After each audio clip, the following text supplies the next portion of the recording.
I'd have taken the scrappy 1-0 win or a 1-1 draw, to be honest, your first game, back after so long out. But I think the lads deserve complete and full credit for how they've gone about their work tonight. Brentford are a decent side.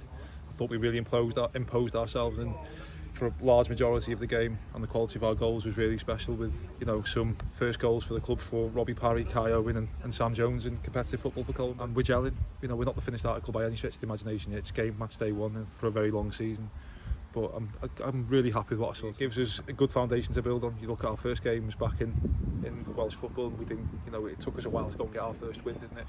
We've hit the ground running tonight, and I'm really pleased with that.